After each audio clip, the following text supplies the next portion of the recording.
शुक्रिया आपका ये जानकारी देने के लिए। और आगे बढ़ेंगे। नोएडा सेक्टर 16 में साइबर ठगी गैंग का पर्दाफाश हुआ है। साइबर क्राइम पुलिस ने 16 आरोपियों को गिरफ्तार किया। सेक्टर 16 से ही साइबर ठगी का ये पूरा नेक्सस चल रहा था।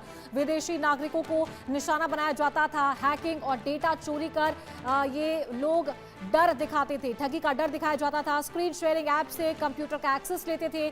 बैंक डिटेल और निजी जानकारी ये आरोपी चुरा लिया करते थे। खाते में कम पैसे होने पर $100 से $500 तक वसूली करते थे। ठगी का पैसा क्रिप्टो करेंसी में ये आरोपी लेते थे। पुलिस को लैपटॉप मोबाइलों से करोड़ों की ठगी के सबूत मिले हैं। तो एक बड़े साइबर क्राइम का पर्दाफाश किया है पुलिस ने। नोएडा सेक्टर 16 में साइबर ठगी गैंग का पर्दाफाश किया। तो साइबर क्राइम पुलिस ने 16 आरोपी इसमें दबोचे हैं। बैंक डिटेल और निजी जानकारी ये आरोपी चुराते थे। तो बड़ी कार्रवाई नोएडा के सेक्टर 16 में की गई है। और अगर खाते में कम पैसे होते थे तो $100 से $500 की वसूली ये लोग करते थे, लेकिन जो पूरी निजी जानकारी है ये हथियाया करते थे। तो ठगी का पैसा इनके द्वारा क्रिप्टो करेंसी में लिया जाता था। तो एक बड़े नेक्सस का भंडाफोड़ किया है पुलिस ने। पुलिस को लैपटॉप मोबाइलों से करोड़ों की ठगी के सबूत मिले हैं। विदेशी नागरिकों को ये आरोपी निशाना बनाते थे।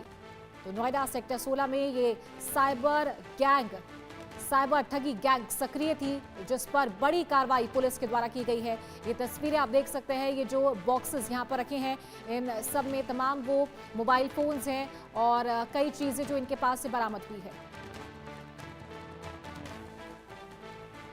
पुलिस गौतम बुद्ध नगर मैम के निर्देशन में साइबर क्राइम और साइबर क्रिमिनल्स के विरुद्ध लगातार कार्यवाही की जा रही है।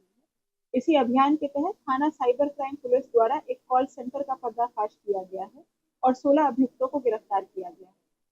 इस कॉल सेंटर के अभियुक्त अमेरिकन और यूरोपियन नागरिकों के साथ ठगी कर रहे थे।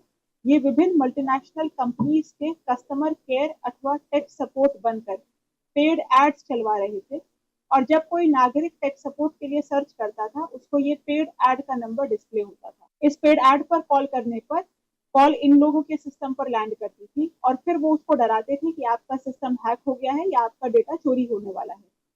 फिर वो उस कॉलर को प्रेरित करते थे कि वो अपने सिस्टम पर एक स्क्रीन शेयरिंग सॉफ्टवेयर डाउनलोड करे और स्क्रीन शेयरिंग डाउनलोड करने के बाद उसके सिस्टम की एक्सेस ले लेते थे।